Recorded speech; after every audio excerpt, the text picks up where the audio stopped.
Welcome back to another edition of B4evaKool Podcast. My name is Rex45. And this evening we have Tristan from Florida Moto Talk, man. Welcome to the show. How you doing tonight? Good, man. I'm good. Thanks for having me. Finally starting to recover from the freezing cold weekend at Jennings that I did with COVID, like a really smart person. Oh, wow. And starting to feel like a normal human being again. So glad to be here. Well, you're better than me because even though I grew up in Boston, and so I should be familiar with the cold, but I was born in Jamaica originally, so I went to Boston when I was a kid. So it's been pretty cold this last couple of weeks. Not like north or whatever's going on this weekend now. But I did think like, when am I going to go do a track day? So when you mentioned that, I'm just like, well, it's still kind of chilly. I'll wait till it's at least a little bit warmer than what it is. But we'll talk about Jennings as the show goes on, man. But let's talk about how you got into bikes. What was that like for you? Where you I'll say fortunate, like some of these kids that can they can get on a bike at like 3 or 4, or it's like a dream, and then you get out of college, and in my case later in life, then I said, hey man, it's now or never to get on this bike kind of thing. What was that for you when you first got introduced and got on a bike? Well, I mean, so basically my whole life, there's always been a minimum of 3 motorcycles in the garage. So I've got pictures of me as a baby sitting on a Yamaha. I don't know what they called them then, FZ 750 maybe. Yeah. And my mom had an old Honda 250, and then my dad had a Ducati 916. So there actually was a while where there were only 2 bikes. He had the 916 for almost 30 years. And then he also had a 80s Ducati Panta 600. Oh, wow. So I grew up around it. And I kind of kept messing with my parents. Like, I had a job from when I was 14, and I was like, when I turn 16, I'm buying a bike. And they were like, no, just absolutely not. So I ended up buying a truck and did that for a while. And then I was like, all right, well, it's my money. I'm going to buy a bike. I'm going to sell the truck and get a bike. Right. So I kind of ended up conning my dad into getting me a bike so they could kind of control things more. Right. Now, did they say why they wouldn't get you a bike? Because I'll say you might be the first person on the show where both parents rode, but the parents wouldn't let the kid ride. Yeah. So, and my mom wasn't like crazy about it. Like, she liked it, but it was, once me and my sister came along, she was like, we can't both be out on the bike together, because if something happens, like, right, that's going to be a whole disaster. So, basically because my dad rode as a kid and almost killed himself as a kid. I think he like obliterated his pelvis in a crash. He actually grew up in Africa. And he spent a long time in the hospital, and then, kind of, I think originating from that injury years and years later, he still threw a blood clot from his ankle. So he was messed up. So it's I think they were trying to keep me out of that, and I think it was mostly my dad. I think my mom was like, look, I told you, if you keep the bikes, he's going to want to ride. Right. So, eventually they just kind of caved, because you can't really argue with the fact that, I have a job and I have money. I can kind of do it. So right. It's but it was smart the way he did it, kind of, instead of me being an idiot and buying like a 600 or something to start. Right. And this was 17 years ago now, so there weren't all the like 300s and 400s and stuff we have now. The only real option was one of those crappy Ninja 250s that hadn't changed since it was designed in 1984, or a Suzuki GS 500F. Gotcha. Yeah. And I'm 6'2", so that Ninja.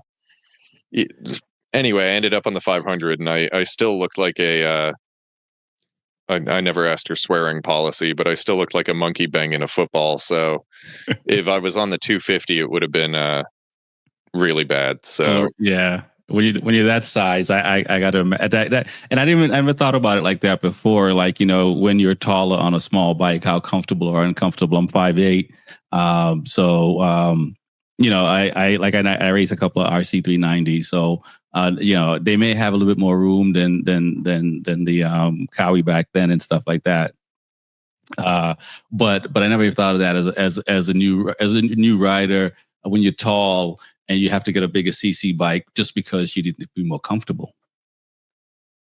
Yeah, I mean, people think about it with guys who like weigh more and stuff like that, but no one ever really considers the height factor with it. And it just would have been bizarre riding around on that 250 with my knees and my chin. Like it I don't think it would have worked very well. So, but yeah, the rule was I could ride around.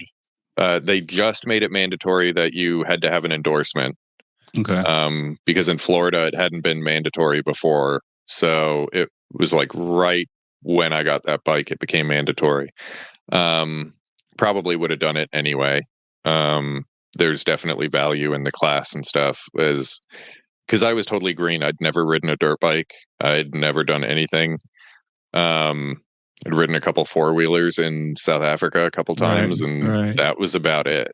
So, did your parents like teach you about the controls? I mean, at that point you were driving a car. I don't know if it was standard or shift. So, I mean, if you were already driving a stick shift in a car, I guess you kind of got the concept. No, I'd only driven an automatic car at the time, and my dad tried to show me in the street, but because everything is just so natural to him and muscle memory type thing, because he's been doing it forever, right? He was not a very good instructor. So he was not really communicating the adding throttle as you slowly let go of the clutch. So I just kept stalling. But as soon as I went to the class, I got that figured out, passed the test and everything. And so then I was allowed to ride in the neighborhood or ride with my dad for the first 500 miles. And then I was allowed to kind of go do my thing. Yeah. But that's probably all you need too, is like a good 500 miles to get comfortable enough. I mean, not that you need to be a pro racer or anything like that, but at least to feel like, I can go ride, 500 miles easy. Yeah. Yeah. And I lived in a neighborhood where there was like 3 neighborhoods connected. Yeah. So I kind of actually had some real estate to ride in.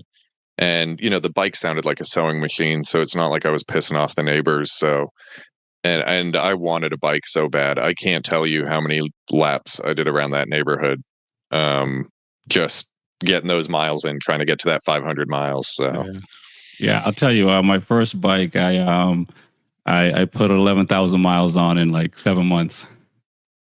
Yeah, that's what I wanted to just get some seat time on the bike and just be as comfortable as possible. So yeah, I can see that, especially wanting a bike for so long. And so did you start doing long rides after you got to 500 miles? What happened after that? Yeah, so I mean, eventually, pretty much right around then, I ended up selling the truck to my dad because he was starting to get into track days. Okay. And which he'd done a little bit as a kid in South Africa. Kyalami was pretty close to him, which is they don't use it anymore for safety reasons, but World Superbike and MotoGP used to go there. Oh, cool. So he was getting into that. So I sold him the truck, and then I didn't own a car for like 15 years after that. It was bikes only. Oh, wow. So, I was able to cheat a little bit as a kid. Every now and again, I could borrow mom's car or something like that. But for the most part, I only had the bike, and that's all I wanted. So yeah, I started riding to school. My school was like 30 minutes away. So that was an hour of seat time every day, just getting to school and back. We had a really cool motorcycle cafe in town. that was owned by a road racer. Okay. So I spent a lot of time skipping class and going there. And then, doing Sunday rides with some of those people and stuff. But for the most part, I was always kind of a do my own thing. Yeah. And I just ride, man. Like just do Wow. whatever. But it was good timing for my dad getting into the track, because within 9 months of getting my license, I did my first track day. Okay, cool. So, and was that on the same bike you started on? Yeah, that was on the 500. So I think I ended up doing 3 track days on that bike, and then I was starting to be like, all right, well, I'm getting something better. And again, to kind of prevent me from getting on a 600 or something like that, they helped me pick up a SV650S. Oh, cool. Yeah, I started on the SV650 I 2003. I bought a my friend's old race bike. And that's a good bike to learn how to ride on. What year was the SV? And you said it's 17 years ago. So what are we looking at? Like around that time, 2002? I think it was an 05, 03 or 05. I can't remember now. But it was the fuel injected, so it was the Gen 2. Yep. So I had that for a while. Then I crashed someone else's bike and had to pay for it by selling mine. Wow. So I was out of the bike for like 6 months to a year, and then I got a Gen 1 SV650S, the carbureted version. I don't think they do that anymore. If you crash somebody else's bike, that you don't pay for it anymore. Yeah, well, it was a friend's bike, and it's like, you're not gonna leave him high and dry. Right. Yeah. It turns out he didn't even really, it's a whole story, but he didn't even really own that bike anymore, but he was more than happy to take my money. So it was, oh man, that's a whole other fiasco. But, yeah. I played a stupid game and I won the stupid prize and I had to pay for it. So listen, that's all you can do is just be who you can be and think about your own character in situations like that. So, wow. And so, and so like timeline wise, was that around 05? You were also going to the track, or was it sooner than that? Later than that? It was later than that. So it would have been like 07. Okay. When I got my license. Yeah. 17 years ago. Yeah. 2007. I think. And, yeah, so I did those first track days on the GS500 in 07. Then I did a few on the SV through 08 and 09. Got you. And that was when I, really started to pick up some pace and stuff. And then I did one like a few years later on the carbureted SV, but otherwise I just never really went again. Oh, wow. I went to college. Yeah. I dropped out. I went the wrong direction for a while. I struggled with alcoholism for 10 years. Yeah. So I had a 12-year gap where I never went to the track. I was still riding on the street and stuff, but never went to the track. So I just got back into it like 13 months ago was my first time getting back. But I've done like 17, 18 track days in that time type of thing. So and in between, the time of stepping away and stuff like that, were you trying to get back into riding, or you track days because you were still riding a street bike, or it's just at that point your street bike was enough and you just rode it? I mean, that's all. And was it the same bike, or did you change street bikes as well over that time period? I had a CBR 954 for a little while. Then I had a V-Scrum 1000 for a while. And then, to be honest, the drinking was getting so bad that I kind of ended up just selling it for almost nothing just to get away from it. Got you. Safety reasons. I didn't have the willpower or the ability to stop drinking, but I did have the ability to get away from the bike, because I knew that wasn't going to end well. Right. Yeah. That's one of the Um, hardest thing is to, I hear people drink and ride all the time. And, I don't like you, ride in early. Well, not riding early, I mostly ride by myself. I mean, there's a couple of people I rode with in Mass. But for the most part was by myself. But I would hear a story of, clubs and stuff and they go to party and drinks and then they want to race afterwards and stuff like that. And yeah, some people get in trouble that way, but that's different than not being able to make a choice when it comes to alcoholism. yeah. I mean, it's the joke is I was drinking professionally, so not that any of it is a joke. It wasn't fun. It was an awful time in my life, but um, I'm not afraid to talk about it and stuff because if there's you never know who's listening, Right. And who might be struggling with something similar and wondering if there's any way out type of thing. And but yeah, to be totally honest with you, fantasizing about getting back to the track and stuff was something I did nonstop. I mean, it was all I wanted to do. Right. And there was a while there where I really thought it probably would never happen again. But I still just always fantasized about it. I still followed the racing as much as I could, and the people I used to know from that scene and stuff like that. Um, I met John the first time at a Jennings track day, Gotcha. who you spoke to just recently. And we stayed in contact with that motorcycle attachment through all of my nonsense. So yeah, once I got things straightened out, I got sober, and it took a while. I had a year or so of a crappy job, and just padding that resume back up, and then Right. make that next step. And it was from day one. The plan was get another track bike, get a Gotcha. trailer, and here I am now. For just over 4 years after getting sober, and I've got the SUV, a trailer, two bikes, and I'm going to the track constantly. So Right.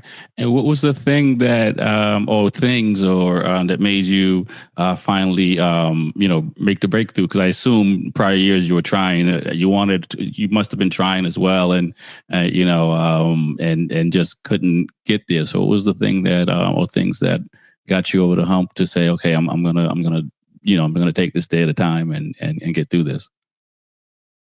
yeah, it was really just like everyone says. I finally hit that rock bottom. Um, I'd been kicked out of the place I was living in. I got sober on my own for like 9 months, which was enough that my mom, in an attempt to help me out, helped me out with a car, and and then that was going good for a little while, and then of course it fell apart again. So I got kicked out of where I was staying. I was living in my car. Um, I was scrounging for cash to keep the engine running and the AC on in this Florida heat, and spending what little money I could find on booze and not food, and um, eventually just ended up going to detox, and then this was all during COVID, so it was really difficult to get in places, but eventually I found a good, like inpatient rehab that kind of just gave me that time to get my head on straight and get cleaned out and refocus. Wow. And it seems so far that you're staying focused and you're getting your life back together. I mean, with the toys you have and having the stable job and stuff like that. Now, did you, in that process, or how did you look to the future like that to say, hey, in 5 years, 6 years, 3 years, whatever, I'm gonna, I'm gonna get a job that I'm happy with. I'm gonna start getting things, or did you just kind of just was head down and moving, and they just came just through the dedication and the work? It was kind of just head down, and moving. I mean, right after I got sober, I had a major health scare. So luckily, I'd put myself in a position where I had good health insurance through a job. and I was able to get that stuff taken care of. So it was like I was just getting on my feet and had been working for 6 months, just gotten a promotion, just gotten the health insurance, and then next thing was I was out for 6 months again. But I took that time and got my body put back together, and then at that point it was like, okay, I'm ready for the next step. So that's when I started looking for an improved or a better job as I was recovering. Right. And then I kind of got lucky. I mean, I was actively looking. I was trying to improve my situation. I just accepted a job, and then my phone rang, and it was someone I've known for a long time who'd also had some had dealt with alcoholism in his 20s and stuff. Mm-hmm. And he was like, "Hey, I've got a killer job if you think you want it." And I try to be a man of my word, so I was like, "Man, I just accepted this other job," but he's like telling me about it, and I'm like, "All right, let me come interview and give them a call." And right then I was getting my driver's license back and stuff, and it so I was putting in the work, but also the stars all aligned. Right. And something was helping me out too, and put me in this position, and now I've just run with this opportunity. So yeah, that's one of the things about life. When the stars align, when we all got different adversities that we all have to get over and stuff like that. And you always hear people tell you that things are going to work out, things are going to work out, that kind of thing. But until, you're in it and you're seeing it, and, at least I think for most people, at least if you see it once, then it's easier because, there's obstacles in life, things always happen. But at least that, if I do these things and do all these right things, the universe will line up, and I was in a band for a while, and I remember trying to book shows and stuff like that, and how difficult that was, and then being able to go from not booking shows to 1 year booking. I think it was like maybe 18 shows, and the next year was like 30 shows, and then year 3 was like 80 shows. And it just, and through that process, it was like, there were years where we were just creating music and that kind of thing. So the situation is different in the sense that, what you're going through is obviously a lot more difficult, and a lot of people still haven't found their way back, right? So I know there's definitely difficult, different, but I do understand when you have to put yourself out there and have a leap of faith, and like keep with it, even though it might not feel like things are working out, and then all of a sudden it's like, you get a phone call, or you're somewhere, you're having a conversation with someone, and all these things just start to line up. And really, change your life and stuff like that. So, not the conversation I was anticipating having, but it is an important, one, because we all know people who are going through things like this, and we all know people who are struggling in life, and for some people, the years are longer. I've friends that, 20 plus years, and they're still struggling. And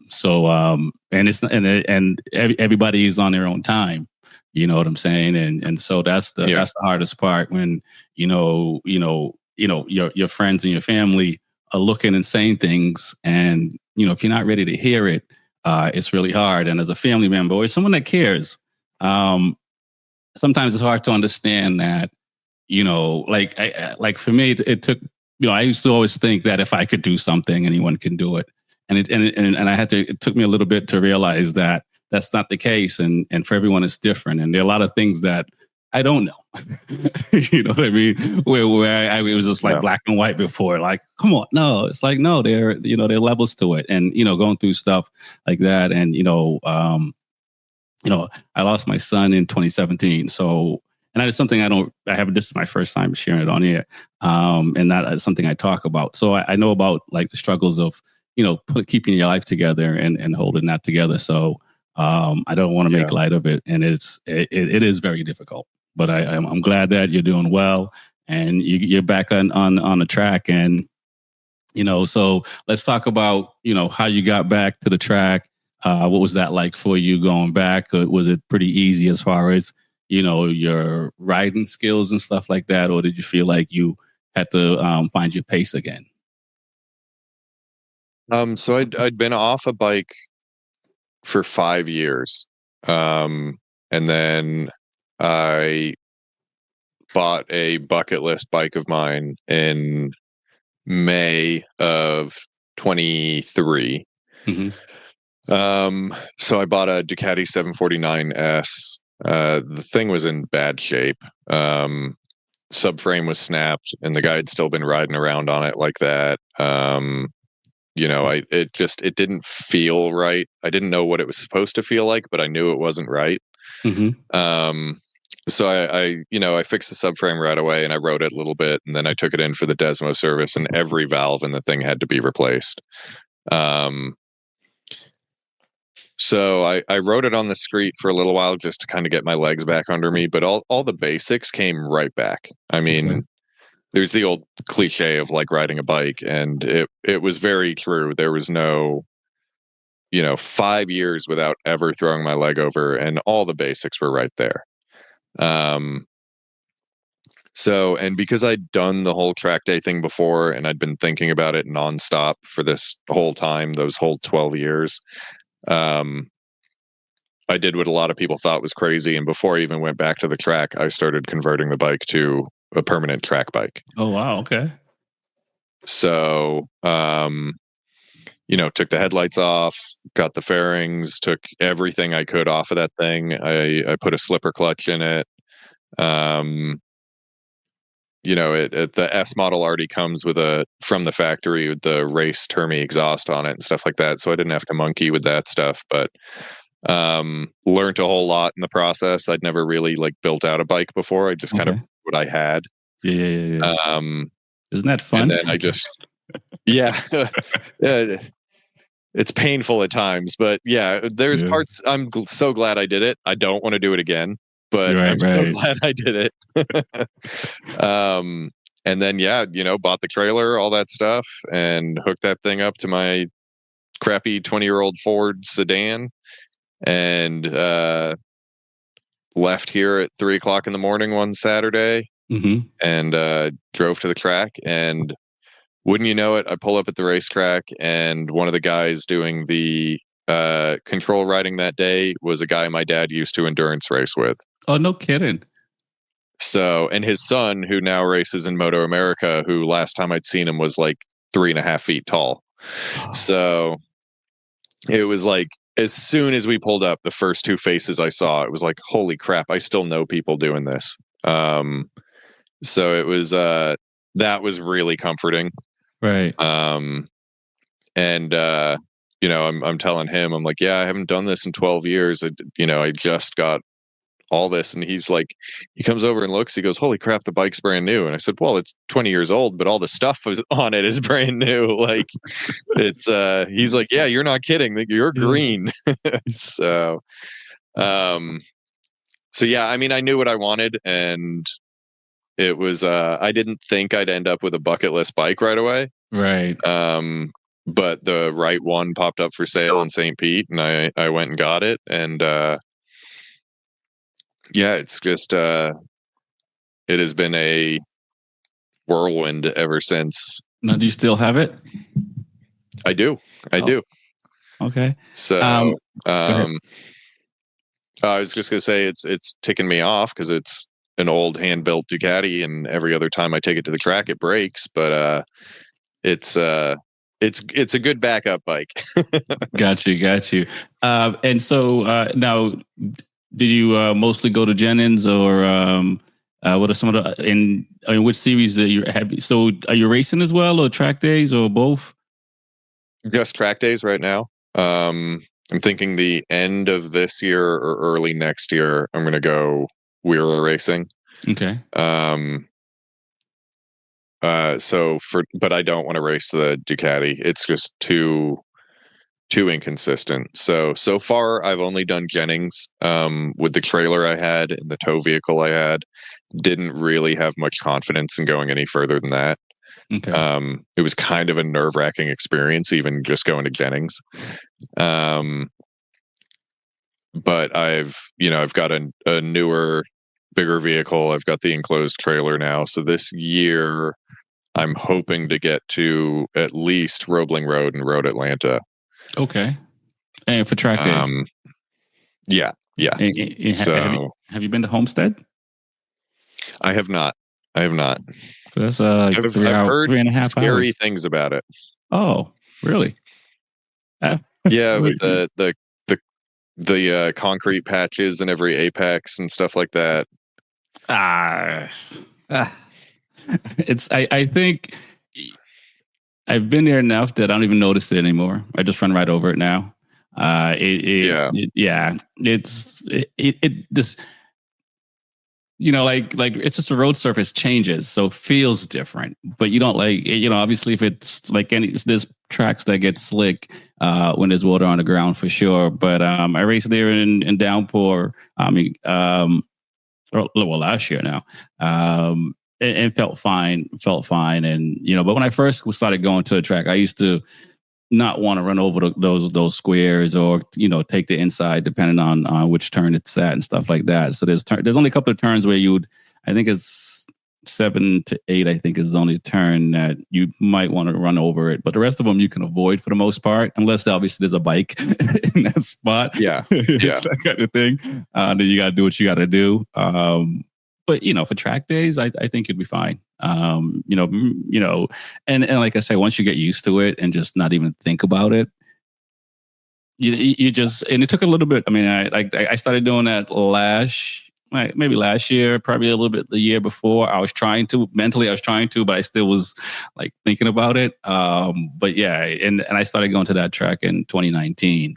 So it does take a little bit, and but I think for people who ride a lot, they'll get over it. So I say all that to say it's 3.5 hours away. So it's a little bit closer than Jennings. Yeah. Well, and I'm spoiled with Jennings too, because it's so smooth out there and stuff. But yeah, you asked about like the pace and stuff. I think I was in the 150s in December.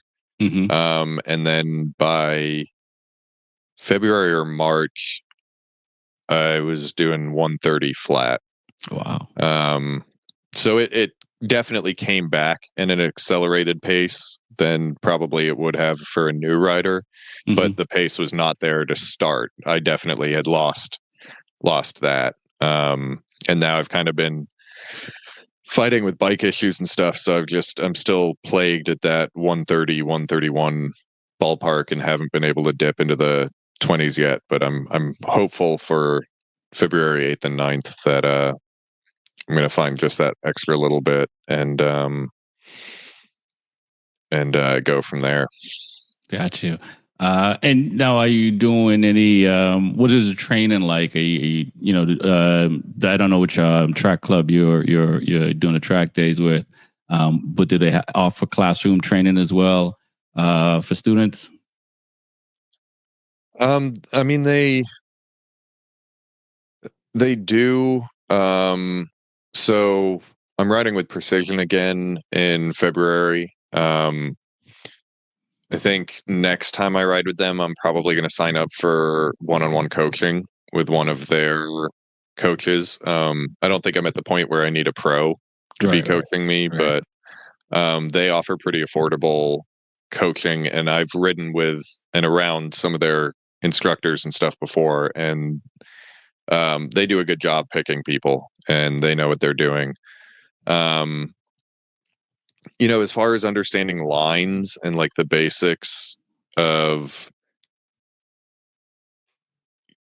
how to ride the bike and all of that stuff, I've been watching racing my whole life. World Superbike and MotoGP as long as I can remember. I've been playing the motorcycle video games. Like, as far as like lines or racecraft or whatever you want to call it, that's all just like pre-built in at this point. What I struggle with is translating what I know to what I can do. Gotcha. But I've signed up for all 3 of the Yamaha Champion Racing School online classes. Okay. So I'm working my way through those. And then kind of off the track stuff, I'm bad about it, but I'm trying to do better about doing some yoga and stuff. And trying to at least maintain my current body weight. Yeah, that's been hard for me. To lose, but I'm trying to at least stay where I am. Right. But I think it'll get more serious, and I'll be more motivated once I actually go racing, type of thing, because I'm a very competitive person. So yeah, for me, I did it like backwards. I started riding, got the race bikes, got my race license, and I did in 2013. I got my race license and raced. I've been racing since 2013. Like the first couple of years, just a couple of rounds, but from 2015 at least. 6 or more rounds a year. I raced at Loudon in New Hampshire for a bit, so they mostly had 7 rounds. A couple of times, I think now they're down to 6 rounds, but for the most part, since 2015, like a full season with an organization. And I did my first track day in like 2019 after that. So it's like there was a whole bunch of just racing, no track days whatsoever. So now I went from my SV to R6.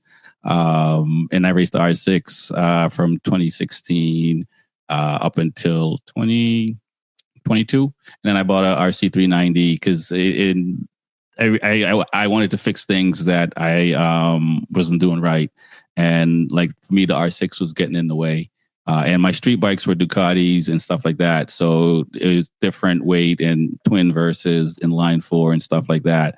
So I went down to the KTM in 2021, so after the pandemic, and rode both bikes for a couple of years racing, and then in 2023 I raced only the KTM, and last year too, which I feel much better. For me, my issues were braking late.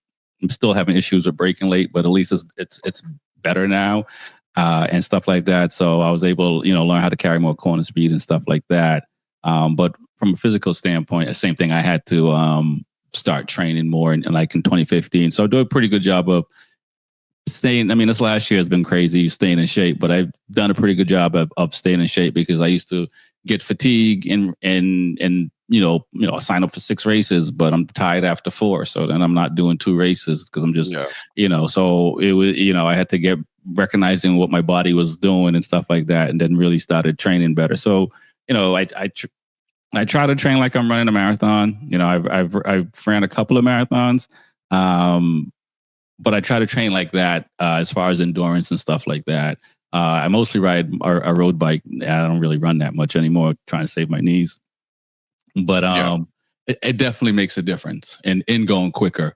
Which talking to like some of the fast guys at Loudon and stuff like that, they had to step up their training to shave not even a half a second off. It was more physical stuff because like your first, when you're young it's one thing, but after a certain age, it's like Sunday mornings are tough. It was so different at 18. So that was interesting for me to started to do, and the racing does help because every year I look forward to going racing, so it keeps me going into the gym and stuff like that where I really don't want to, but I told one of the guys the other day, I have a custom suit, so I got to fit in it, so I got to do everything I can do. Now, when you race, when the goal is to race wherever in 2026, do you know what kind of class that you'll race as far as CC bikes?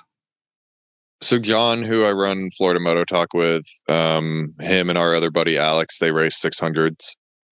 So I think that's going to be where I go. The 749, when it was racing in the early 2000s, was a super sport bike.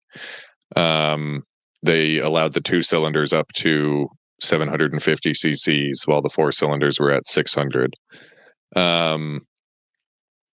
So that's what I'm gonna aim for. I'm actually in the process of rebuilding my Ducati Monster right now because I chucked that down the road Christmas Day. And then I'm going to stop riding on the street. So I'm going to sell that and try to pick up a 600 with that money. Oh, wow. I thought about racing the Monster, but I love the Monster for what it is. And if I raced it, next thing is I'd be putting a fairing on it and I'd be putting clip-ons on it, and then it wouldn't be a Monster anymore. So I'm going to go get a 600 and pretend I can keep up with John. Okay, well there you go. That's where it starts with, though, right? You got to believe you can do it, and then you'll find yourself chasing people down by the end of the season. I mean, that's the cool thing about racing and track days.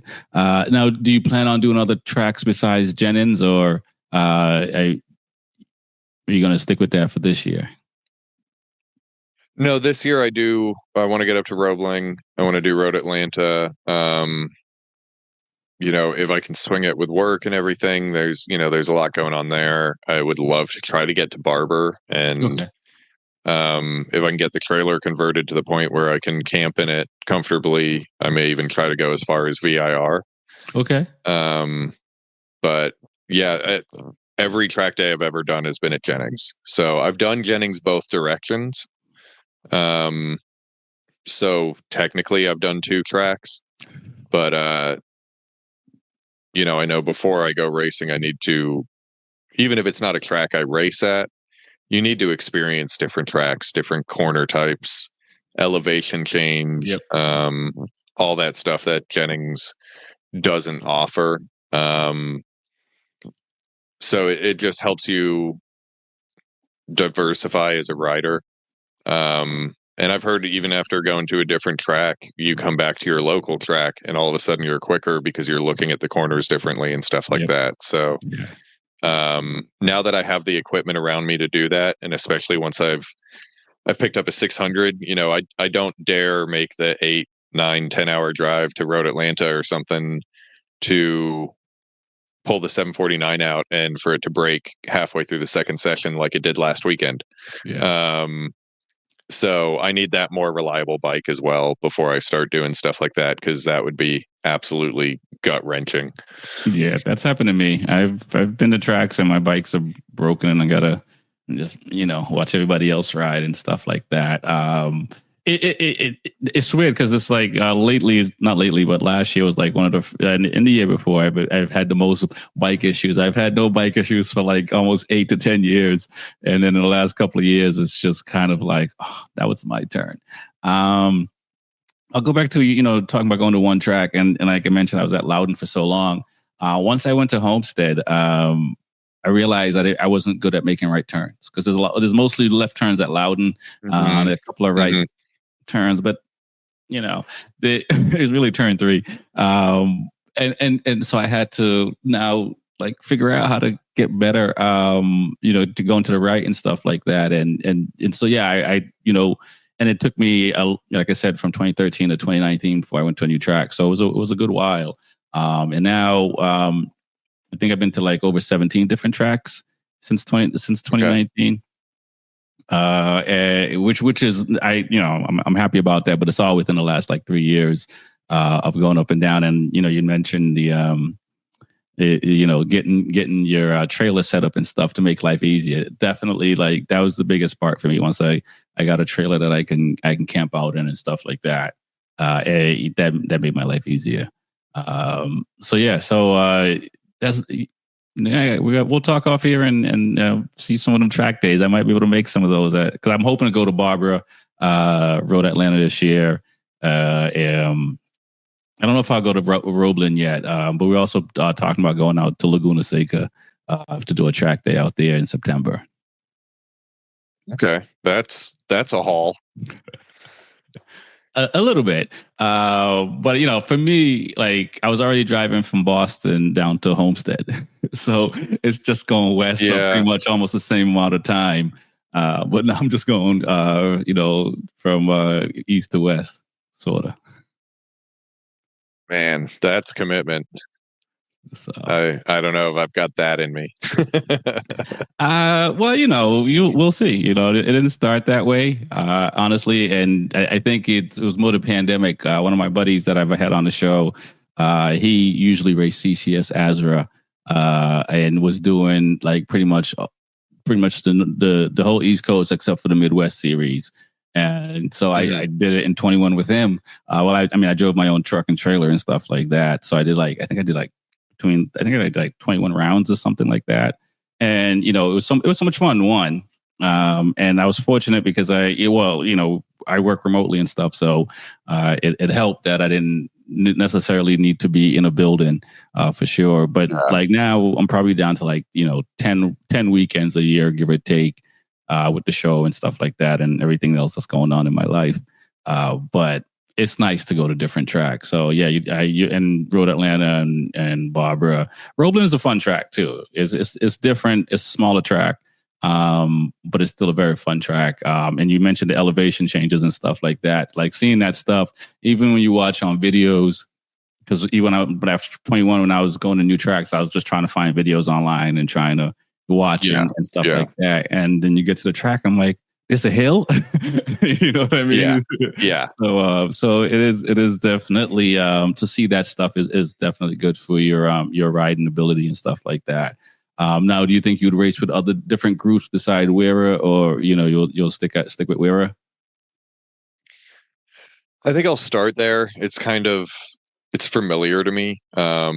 So that's what my dad raced, and I was his pit crew for a lot of stuff. So I've been to VIR helping him. I've been to Road Atlanta. Nice. I've been to Roebling.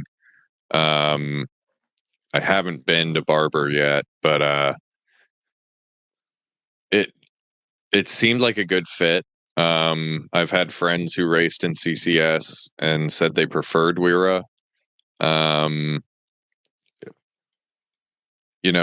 think CCS kind of has a reputation of being more the younger hot shots type thing. Okay. At least a reputation. I haven't raced in any of them myself, but so, and again, it's, I have friends racing Wera, so that's definitely where I'll start. Right. That doesn't necessarily mean that's where I'll stay or that I'll be exclusive type of thing. With my work schedule the way it is, I won't be able to make enough rounds to hunt championships, I don't think. Right. So if it's convenient for me to do one race with Pan America and one race with the Wera and one race with CCS or whatever happens, then that's what I'll do, is because it's about seat time for me. Right. But I also do want to see what I can do in that environment.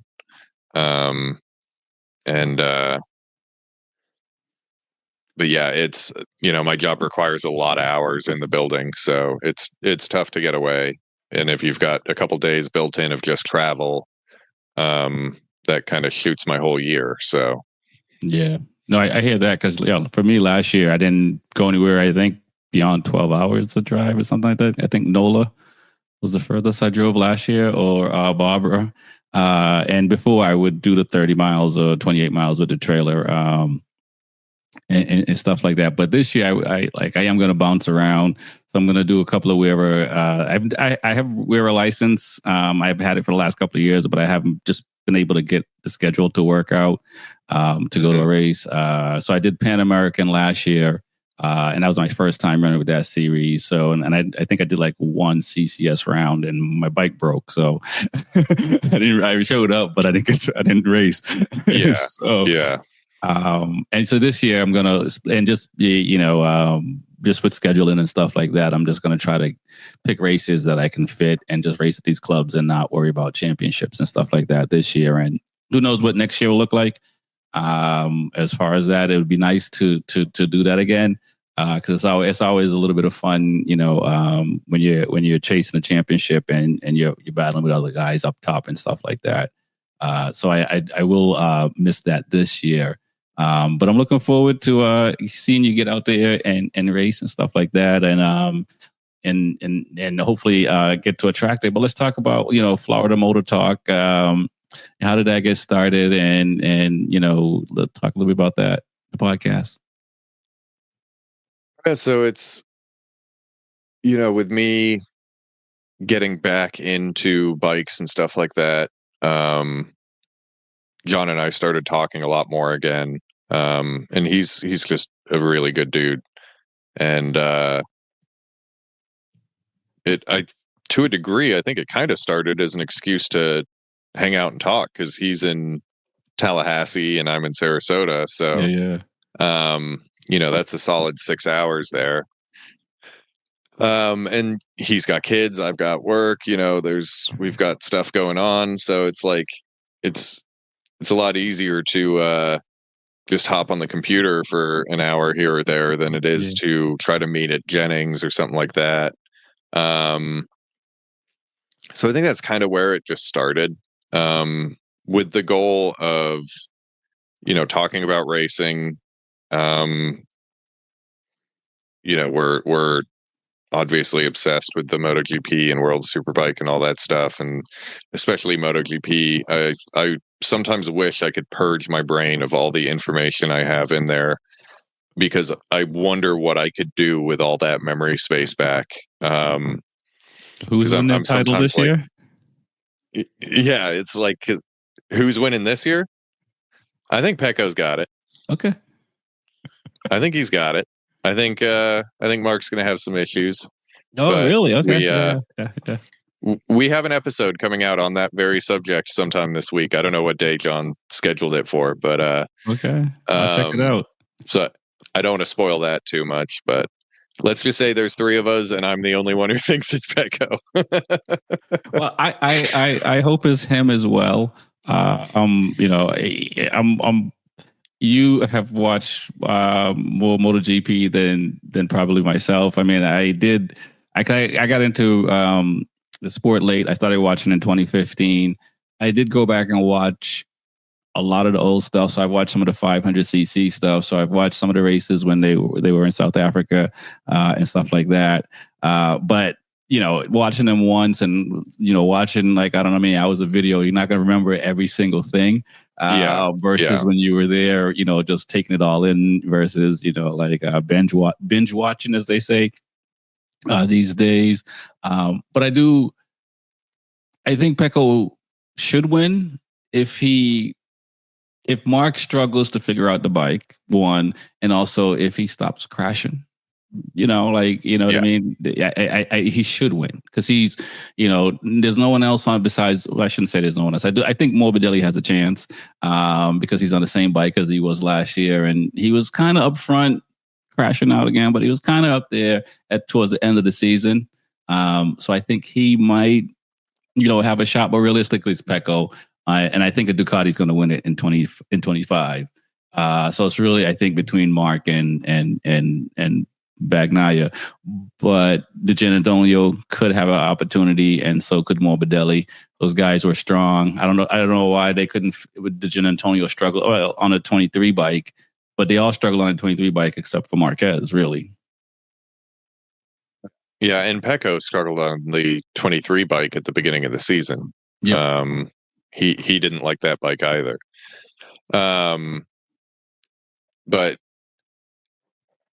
I think all Pecco has to do is find the perfect balance between 2023 Pecco and 2024 Pecco. So he needs to, he won 23 by being consistent, and he damn near won 24 by just being outright the fastest. Right. But being the fastest, to finish first you must finish. So if he can find that balance, and that's how Martin lost the championship in 23, was he was the outright fastest, but he kept throwing it down the road. And then he learned, okay, let's be consistent and collect points when we can.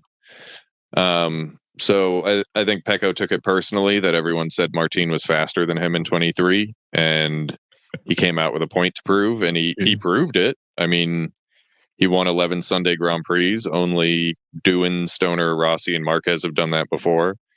So he proved he can be the fastest, but he then did the same thing Martin did and fell off too much and didn't win the world championship. So I think he's going to come back a little more level-headed, a little more balanced, and there seems to be a learning curve every time a rider gets on a new Ducati, like even if it's just the newer model year. And Right. I think Pecco's done that so many years now that, and the bike's been kind of catered to his style, that I think he's going to find that adjustment that's required quicker than anyone else. That being said, Marquez is a freak. Something is wrong with that guy, and he could just come out and blow the doors off everyone. You just don't know. But No. but yeah, so the channel was, kind of talk about racing. Our initial idea was kind of to give pointers and find good value used bikes and stuff like that. But it's evolved so much already in the year we've been doing it. It's kind of gone towards more being a resource for newer riders. You're right. Yep. Like as you obviously know, I don't race yet, but I have been in this culture and in this world my whole life.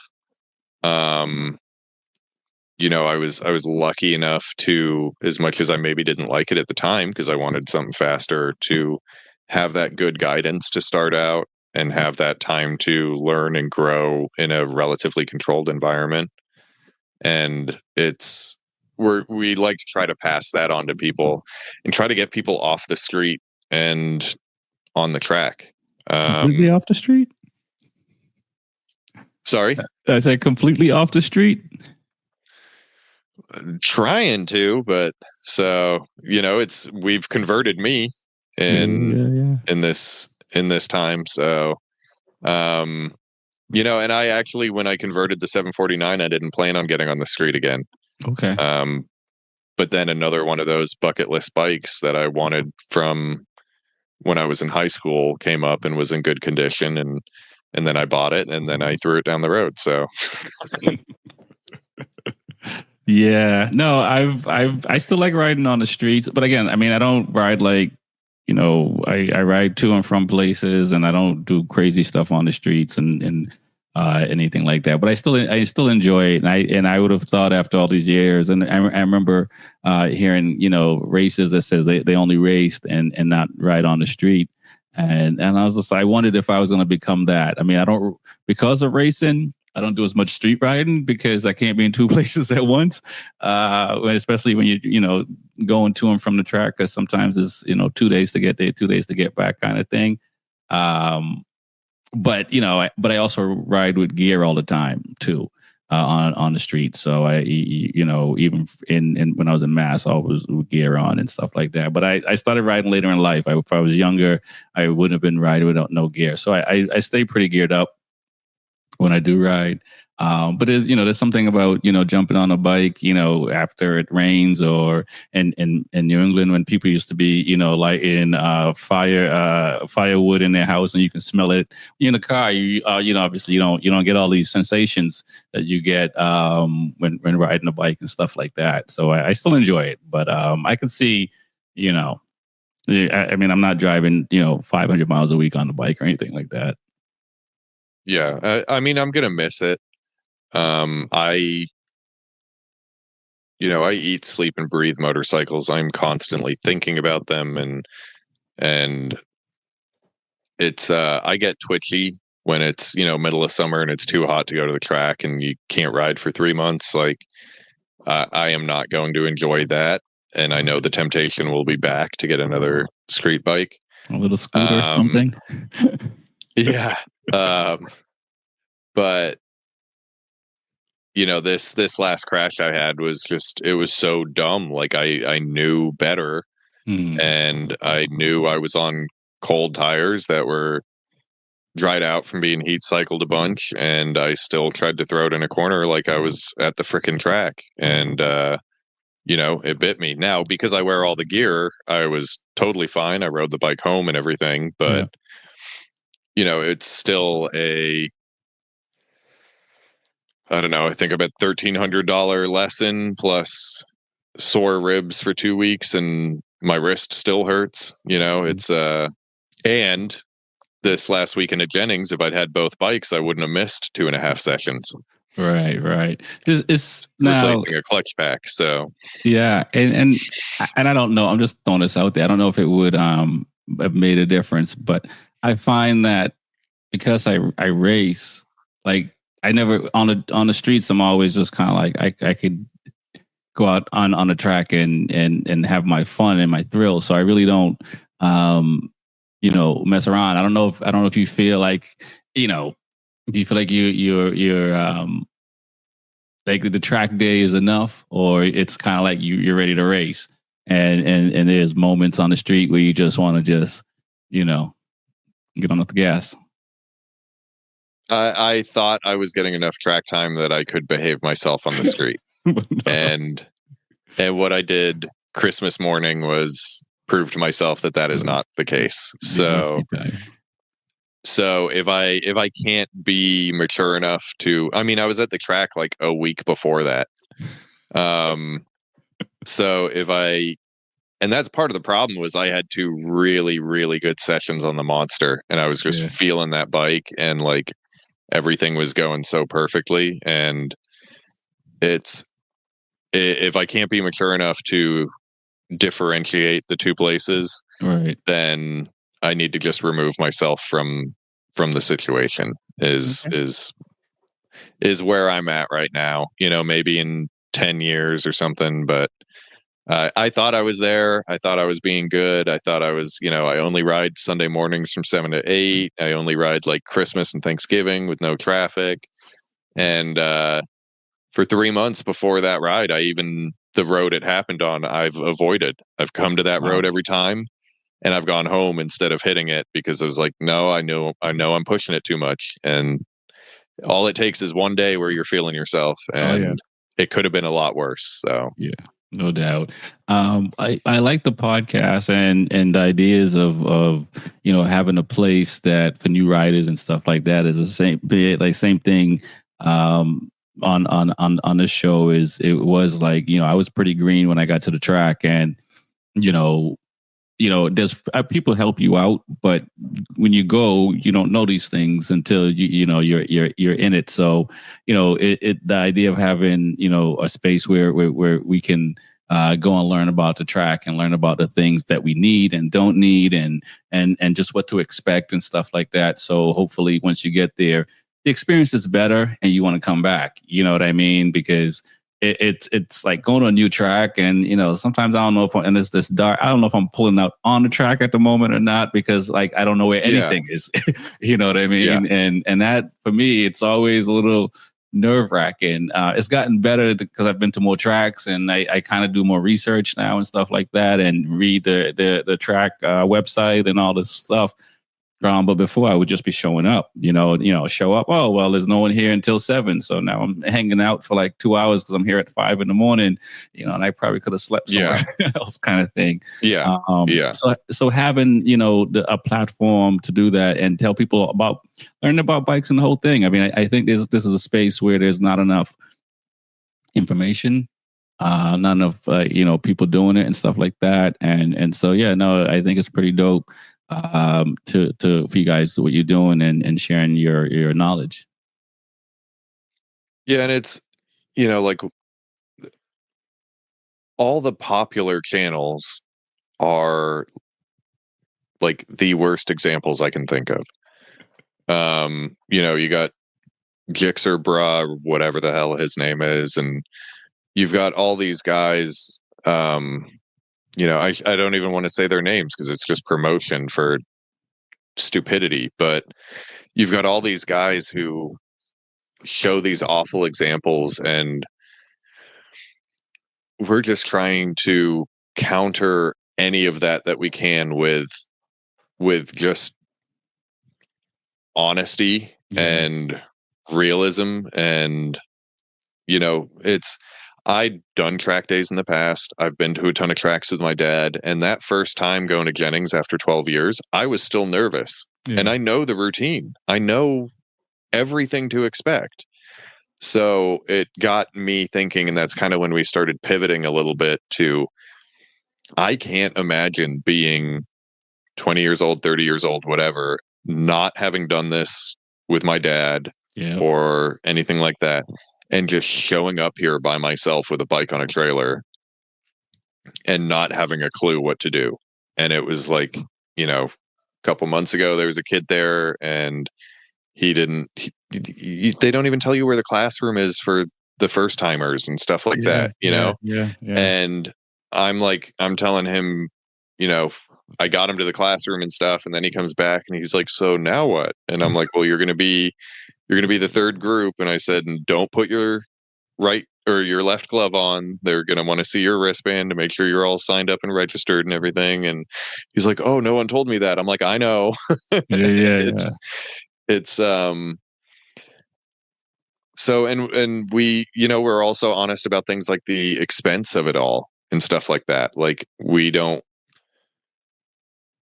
want to see someone show up and wreck their bike that they just took out a big loan on and, put themselves in a really bad position down the road. It's guys like Pale Rider, our friend Andy, and guys like you and stuff like that. It's this much more realistic approach and appreciation for the fact that this can be the greatest sport, and it can also be devastating. Like you can get hurt. These things do happen. It's not all wheelies and skids and sunshine.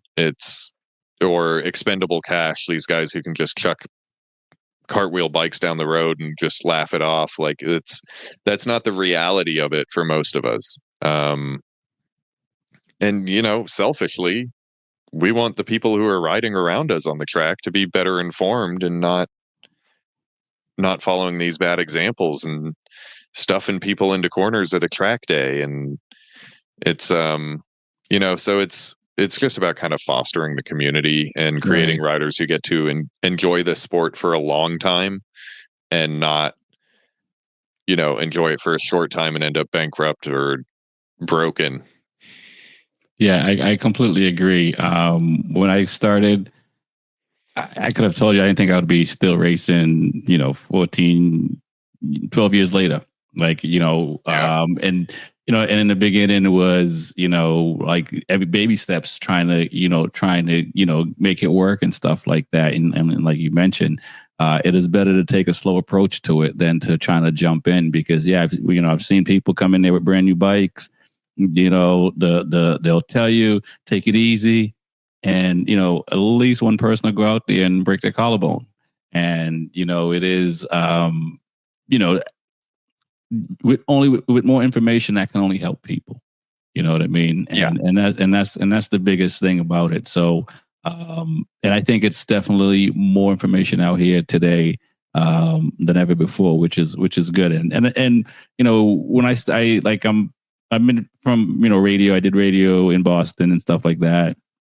The motorcycle thing was only like a 5-minute segment on our second hour on a different show called Motorcycle Corner, where I just wanted to talk about MotoGP or my race weekend or something like that. And, that show was about, cannabis and poetry and undiscovered music, but I was just, throwing bike in there and stuff like that. Yeah. But there wasn't a real place to see it like this. 'Cause like, the stuff that I see on social media and YouTube, it is, somebody, putting a lot of money in their bikes, and it's just the more of the street stuff that I see as far as just, to me, it's reckless.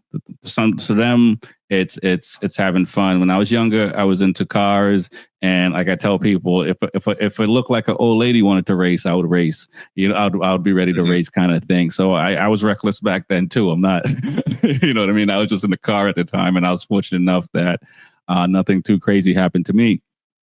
But that stuff is reckless because there's cars on the road, and these cars are not racing with you and stuff like that. And And, it's like the person doing it may have the skill set. They may know how to do it. They may have it. But the people watching and try to emulate that, they don't have the skill set.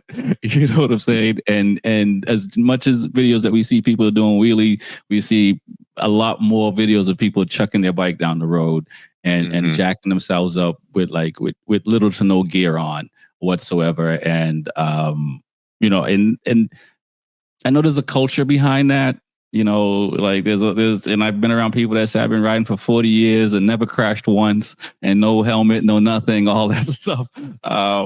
But there's a lot of, like I'm in IT and in healthcare and stuff like that. I've talked to a few doctors that one of the biggest things of, people on motorcycle accidents going into the ER and, if they had on race shoes, they might still have their ankle and stuff like that. And, or if they had on gear, you might just get banged up. I've crashed like 8 or 9 times, lost my spleen from an accident and stuff like that. But no road rash. You know what I'm saying?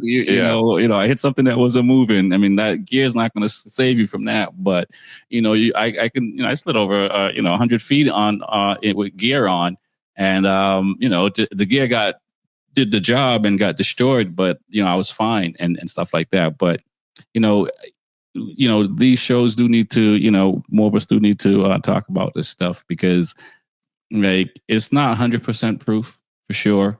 But just like gear and riding safe will make you appreciate riding for the people who are on the fence. You know what I mean? So because a lot of time, not a lot, but you see a lot of people have bikes for 5 years and they got 300 miles on it. And you wonder what happened? Yeah. You know what I mean? Yeah, it was, they bought it for the Instagram posts and then it collected dust and that was about it. Yeah. Yeah, so I don't know if they scare themselves or whatever, but that's the interesting part. But just tell people how they can find you on social media and stuff like that. And I definitely appreciate you coming on. And man, it's a cool story, man. Yeah, I appreciate you having me. I hope any of that is usable. So we're Florida Moto Talk on YouTube. We have a Facebook page as well that we allow listing motorcycle related stuff, a lot of race stuff, discussion. That's where we post what track days we're going to and what people in the group are going to and stuff like that. And we kind of have an Instagram, but we're not super good at that because we're old. We never really learned how to do Instagram. But yeah, that's about it. It's starting to grow a little bit. We're not trying to be YouTube famous or anything like that. We're just trying to put some info out there, and if people enjoy it, then that's awesome. But we're having fun making it, so that's a big part of it for us. And I appreciate you having me on, and you had John on as well, and helping spread the good word yourself as well. All right, man. Thanks. I appreciate it. Tristan from Florida Moto Talks. Peace. Thanks.